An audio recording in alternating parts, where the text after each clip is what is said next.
Student आज हम class unit 3 का सेट का आप मुख्तलिफ डेफिनेशन पढ़ेंगे मुख्तलिफ सेटों की। तो आज सबसे पहले जो हमारे पास है वो है यक रुकनी सेट। यक का मतलब होता है एक, यक का मतलब होता है एक।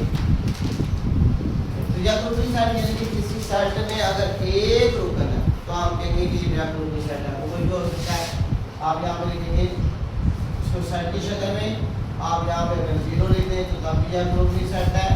अगर इसकी एग्जांपल को और ले लें आप कि यहाँ पे आप एक लिख दें तो तब भी यह ग्रुप नहीं सेट है, क्योंकि एक रुकन है इसलिए यह ग्रुप नहीं सेट है।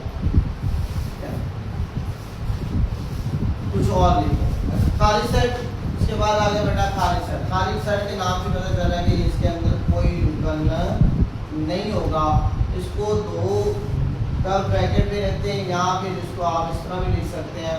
इसके लिए ये नामत इस्तेमाल की जाती है। खाली सेट के लिए इफाई कहा जाता है, तो ये खाली सेट के लिए इस्तेमाल किया जाता है। मसावी सेट बेटा, मसावी सेट में क्या होता है कि दो सेट होंगे हमारे पास। मसावी का मतलब बराबरी है, ठीक है। तो दो सेट होंगे 1 2 3 4, ठीक है। हमारे पास एक सेट है, इसी तरह का बी सेट है। बी सेट को हम लिख सकते हैं 2 4 1 3, आगे पीछे करके भी लिख दें 2 बार। अब रकमों की तादाद भी इसमें सेम है और इसमें रकम अरकान भी सेम है। यानी कि अगर इसके पास 1 है तो इसके पास भी 1 है, इसके पास अगर 2 है तो इसके पास भी 2 है, इसके पास 3 है तो इसके पास भी 3 है, इसके पास 4 है तो इसके पास भी 4 है। तो एक पेज के लिए दोनों जो है सेट क्या है, मसावी सेट है। तो हम क्या सकते हैं ए बराबर है बी। अच्छा बेटा, अब मुतरादिफ सेट क्या होते हैं? ऐसे सेट होते हैं जिनकी तादाद तो बराबर होती है मगर वो एक जैसे अरकान पर मुश्तमिल नहीं होते। मिसाल के तौर पर मेरे पास एक सेट है 1 2 3 4 5 पर मुश्तमिल है, जबकि मेरे पास बी सेट है A B C D E पर मुश्तमिल है। तो हम ये कह सकते हैं कि ये मुतरादिफ है मगर मसावी सेट नहीं है। अरकान की तादाद तो सेम है मगर अरकान एक जैसे नहीं है। तो ये फर्क है, इसमें मुतरादिफ सेट आते हैं। ठीक हो गया। मुतरादिफ सेट के लिए आप जो अलामत इस्तेमाल करते हैं, ठीक है, उसमें आपकी ये अलामत इस्तेमाल होगी। उसको पढ़ा क्या लगेगा, लिख सकते हैं, पढ़ सकते हैं। आप लिखेंगे ए मुतरादिफ सेट है बी। ये बराबरी के लिए इस्तेमाल होगी, मुतरादिफ के लिए ये अलामत इस्तेमाल की जाएगी। ये एमसीक्यू के तौर पर भी आप इसको याद रखें। तहती सेट क्या होता है बेटा? तहती सेट से सेट 2 हमारे पास मौजूद है। तो सेट 2 में क्या है कि सेट ए के तमाम रुकन बी के रुकन हो मगर कम से कम एक रुकन बी का सेट ए का रुकन ना हो, तो हम कहते हैं सेट ए सेट बी का तहती सेट कहलाता है। इसका मतलब है कि सेट बी बड़ा होगा सेट ए से। तो हम यहाँ पे लिख लेंगे हमारे पास एक सेट है बी, 1 2 3 4 5 पर मुश्किल है। हमारे पास एक सेट है और सेट ए में ले रहे तो यहाँ पे से 1 3 5 पर। अब सेट ए बड़ा या सेट बी बड़ा? ए बड़ा है ना, ए के अरकान की तादाद ज्यादा है, सॉरी बी के अरकान की तादाद ज्यादा है। सेट ए के अरकान की तादाद 3 है। अब सेट ए में जो 1 है वो ए का बी का हिस्सा है। सेट 3 में जो रुकन 3 है सॉरी ए में जो रुकन 3 है वो बी का हिस्सा है। सेट ए में जो 5 है वो सेट बी का भी रुकन है मौजूद है। तो हम कहेंगे कि सेट ए सेट बी का तहती सेट है। पढ़ने में भी और लिखने में इसको कैसे लिखेंगे? ए तहती सेट की अलामत ये है, ठीक है। इस तरह लिखेंगे आप, इसको पढ़ेंगे तहती सेट है ए तहती सेट है बी का, ए तहती सेट है बी का। समझ आ रही मेरा बेटा? आगे तहती सेट की दो जो है इकसाम है। तहती सेट की दो इकसाम है, एक है वाजिब तहती सेट और एक है गैर वाजिब तैंतीस सेट। वाजिब 33 सेट और एक है गैर वाजिब 33 सेट। अब वाजिब 33 सेट क्या है कि वाजिब 33 सेट के तमाम जो है सेट ए के तमाम रुकन सेट बी के भी तमाम रुकन होंगे। पहले बी लिख लेते हैं।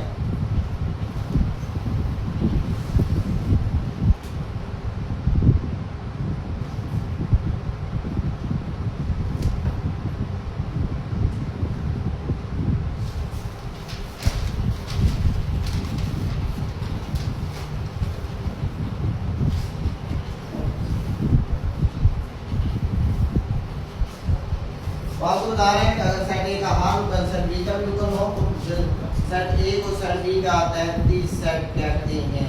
आप दिल पर ये स्टार है। अब गैर वाजिब 33 वाजिब 33 सेट क्या है? अगर सेट ए के सेट बी का 33 सेट ओ और सेट बी का कम से कम एक रुकन ऐसा है जो सेट ए का रुकन ना हो, क्या तो सेट बी सेट ए को सेट बी का वाजिब 33 सेट माना जाता है। तो इसमें ऐसा है कि कोई भी अदद आपके पास सेट बी है और सेट बी का सारे कान सेट ए के तमाम अरकान सेट बी का हिस्सा हो, मगर सेट बी का कम से कम एक रुकन या दो कोई भी रुकन सेट बी ए का हिस्सा ना हो तो हम कहेंगे वाजिब 33 सेट। और हम इसको यहाँ पे इस तरह लिखेंगे ए 33 सेट वाजिब 33 सेट है इसका बी का, ये नाम इसको 33 सेट पढ़ेंगे, इसको वाजिब 33 सेट पढ़ेंगे। इसके नीचे बराबरी की अलामत नहीं है। 33 सेट की तरह फिर दोबारा समझ लें कि अगर सेट ए का हर रुकन सेट ए का हर रुकन सेट बी का रुकन हो, यानी कि एक इसमें मौजूद है, 3 इसमें मौजूद है, 4 5 इसमें मौजूद है, तो सेट बी का 33 सेट कहते हैं। और आपको तो मैंने बता दिया वाजिब 33 सेट इसकी दो सामने बताई, वाजिब 33 सेट गैर वाजिब 33 सेट। सेट वाजिब 33 सेट में सेट ए का तमाम रुकन बी के हो, मगर बी का एक कम से कम एक रुकन ए का रुकन ना हो तो वाजिब 33 सेट कहलाता है। तो गैर वाजिब 33 सेट में क्या होगा? सेट ए के तमाम अरकान सेट बी के भी अरकान हो। हम बी का ऊपर लिख लेते हैं, एक पहले लिख लें 2 3 4 5 और ए भी इन अरकान पर मुश्किल हो, ए भी इन अरकान पर मुश्किल हो, तो हम कह सकते हैं कि सेट ए जो है सेट बी का गैर वाजिब 33 सेट है, गैर वाजिब 33 सेट है। तो गैर वाजिब 33 सेट को क्योंकि ये आपस में बराबर होते हैं, गैर वाजिब 33 होते हैं तो ए बराबर भी होते हैं, तो इसलिए आप इसको भी उसी नाम में लिखेंगे कि ए वाजिब 33 सेट है, गैर वाजिब 33 सेट है बी का। आगे बेटा यूनिवर्सल सेट है। तो यूनिवर्सल सेट क्या है कि ऐसा सेट जिसमें गैर वो तमाम अशिया या अरकान शामिल हो, इसे यूनिवर्सल सेट या कायनाती सेट भी कहा जाता है। इसे कैपिटल यू से जाहिर किया जाता है, कैपिटल यू से जाहिर किया जाता है। यूनिवर्सल सेट के जितने भी इसमें अरकान गैर गौर ज़ेर गौर तमाम अशिया या अरकान शामिल हो, उन्हें इसे यूनिवर्सल सेट का नाम दिया जाता है। पावर सेट बेटा, पावर सेट कहता है एस के पावर सेट को पी एस से जाहिर किया जाता है और ये सेट एस के तमाम मुमकिन 33 सेटों पर मुश्किल होता है। साल के तौर पर ये आगे हम मिसाल इसकी सीखेंगे तो ये आपकी देखते हैं। तो यूनिवर्सल सेट भी हमारा दूसरी जगह को फर्क करेंगे हमारे पास है, तो आप यूनिवर्सल सेट को 1 से लेकर 10 तक लिख सकते हैं, 3 तक भी हो सकता है, 4 तक भी कुछ भी हो सकता है।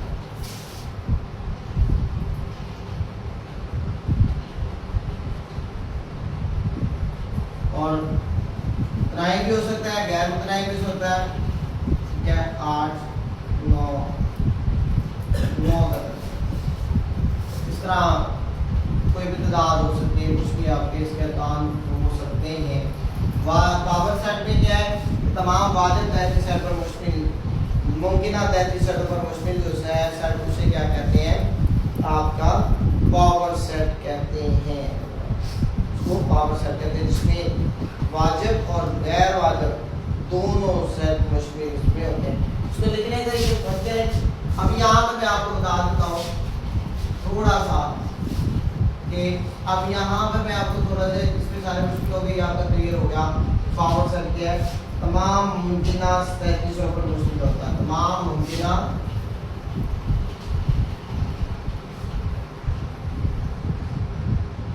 33 सेटों पर मुश्किल होता है।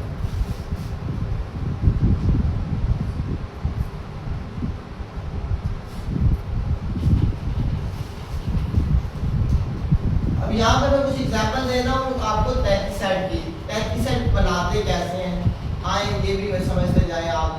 33 सेट कैसे बनाया जाए? फंक्शन है बेटा हमारे पास है एक सेट 1, 2 और 3 पर मुश्किल, ठीक है, 1, 2, 3 पर मुश्किल होता है।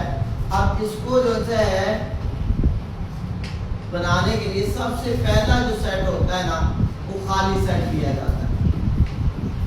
33 सेट बनाने के लिए पहला जो सेट है वो खाली सेट लिया जाता है। फिर उसके बाद अकेला एक कोमा लिखेंगे, कोमे के बाद एक लिखेंगे, एक के बाद उसको ब्रैकेट में लिख देंगे, आपके पास एक सेट बना, फिर 2 का सेट बनाएंगे, हर रुकन का पहले अलग अलग सेट बनाएंगे आप, फिर 3 का सेट बनाएंगे। अब 3 के सेट के बाद 1 और 2 का सेट बनेगा,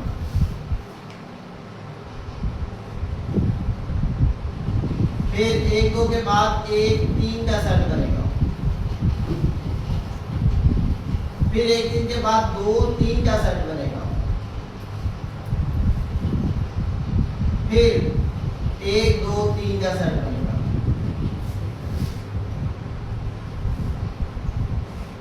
ये थे आपके 33 सेट के। कैसे बनाना? पहले एक खाली सेट, फिर 1 का सेट, फिर 2 का सेट, फिर 3 का सेट, फिर 1 और 2 का सेट, फिर 1 और 3 का सेट, फिर 2, 3 का सेट, फिर 1, 2, 3 का सेट। क्योंकि दोबारा जो सेट बन गया वो दोबारा नहीं बन सकता। 2 1 आप कहेंगे मैं 2 1 का बना लूं, 3 1 का बना लूं, नहीं ऐसे करो।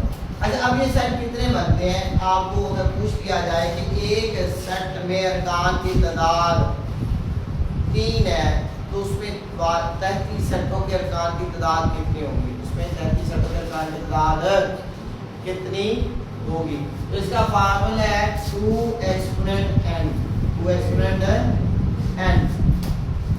इसका फार्मूला क्या है कि अगर आपको एक सेट के अरकान की तादाद बता दी जाए कि एक अरकान एक सेट है उसके अरकान की तादाद इतनी है, इसके 33 सेटों की तादाद बताएं तो उसका फार्मूला है 2 एक्सपोनेंट n, यानी कि 2 आप लिए में लिखेंगे, n से मुराद अरकान की तादाद 1 2 3, यहाँ पे 3 लिखेंगे। अब ये बन गया 2 एक्सपोनेंट 3। 2 एक्सपोनेंट 3 का मतलब है कि 2 को आपने 3 टाइम्स मल्टीप्लाई करना है। कितने मरतबा मल्टीप्लाई करना है? 3 टाइम्स। तो 2 को 2 से मल्टीप्लाई करें, 4 4 2 का 8। तो बेटा इसका मतलब है कि इसके 33 जो 35 सेट है उनके अरकान की तादाद 8 होगी। आए कहते वाकई 8 है, 1 2 3 4 5 6 7 और ये 8। तो इसका मतलब है कि हम किसी भी एक सेट की अगर वो 5 है अरकान की तादाद तो हम आसानी उसके सेटों की तादाद काउंट कर सकते हैं। अब इसमें से यहीं पे मैं पहचान करवा देता हूं आपको वाजिब और तैतीस सेट की। अब बेटा यहाँ से लेकर खाली सेट से लेकर और 2 3 तक ये जो सेट है ये वाजिब 33 सेट है। और जो सेम, क्योंकि इसमें देखिए एक है मगर सेट ये सब ने ये सेट ए है, ये भी सेट ए है बस नाम।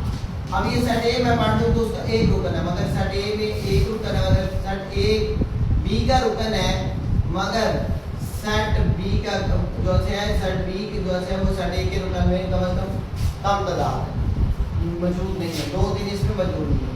2 ये भी वाजिब 33 सेट है, ये भी वाजिब 33 सेट है, ये भी वाजिब 33 सेट है, वाजिब 33 सेट वाजिब, मगर ये वाजिब है क्योंकि इसके अरकान की तादाद और इसके अरकान की तादाद भी और नंबर भी सेम है, इसलिए गैर वाजिब 33 सेट। तो मैं ये यहाँ पे बता चुका हूँ, ठीक है।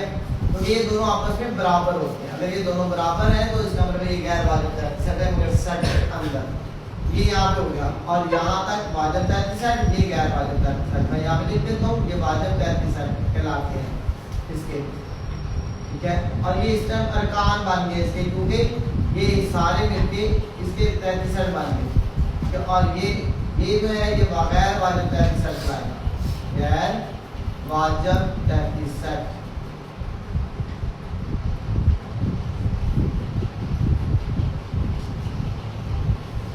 ये सबसेट है, ठीक है। यहाँ पे प्रॉपर आप निकालें प्रॉपर, ठीक है। सबसेट, इम्प्रॉपर सबसेट ये आपके कहलाते हैं। यूनिवर्सल है, ये इम्प्रॉपर, ठीक है। फिर ये प्रॉपर है। सबसेट आ गया आपके पास, ठीक है। सिंगल सेट आपका, एंटी सेट, इक्वलिटी सेट, ये इस तरह मेरा बेटा आपके पास है, आपका इक्वल सेट और इक्वलिटी सेट आपके पास है। ये आपके पास मेरा बेटा सारे आगे सेट या आपने छोटे छोटे जो सेट है यहाँ पे आपने पता चल जाएगा। बात 35 सेट कैसे बनानी है वो भी मैंने आपको बता दिया। इसके आगे अगर मैं पावर सेट की बात करूँ तो बेटा अगर पावर सेट की बात करूँ तो पावर सेट कैसे बनते हैं, तो पावर सेट भी इसी तरह बनते हैं, मगर पावर सेट में एक छोटी सी बात है कि अगर हमारे पास इसी तरह सेट ए है और उसके अरकान की तादाद भी 3 है, तो पावर सेट में आपने FEA लिख के आपने तो पहले ब्रैकेट लगानी है, ठीक है। फिर उसके बाद बाकी तरीकाकार यही है, आपने इसी तरह लिखना है खाली सेट, मगर इसके पहले भी ब्रैकेट होगी, इसके आखिरी सेट के बाद भी ब्रैकेट होगी, तो देन ये पावर सेट कहलाता है। और उसके बनाने का तरीका भी यही है, पहले ए का सेट, फिर उसके बाद ए का सेट, फिर मेरा बेटा 2 का सेट, फिर स्टूडेंट 3 का, फिर 1 और 2 का सेट, फिर 1 और 3 का सेट, फिर 2 3 का सेट, और फिर 1 2 3 का सेट, और फिर दोबारा एंड पे ब्रैकेट। पहले भी ब्रैकेट से स्टार्ट होगा और आखिर भी ब्रैकेट लगानी है, ब्रैकेट के बाद फिर ब्रैकेट लगानी है, तो बेटा ये पावर सेट होगा। तो मैं कहता हूँ बेटा ये वीडियो आपको पसंद आई होगी, पसंद आई है तो बेटा सारा मैथ अकेडमी के चैनल को सब्सक्राइब करें, लाइक करें, शेयर करें, बेल आइकन वाले बटन को लाजमी प्रेस करें ताकि बर वक्त आपको इस तरह की वीडियो मिल सके और उससे आपसे मुस्तफीद हो सके। Thanks for watching.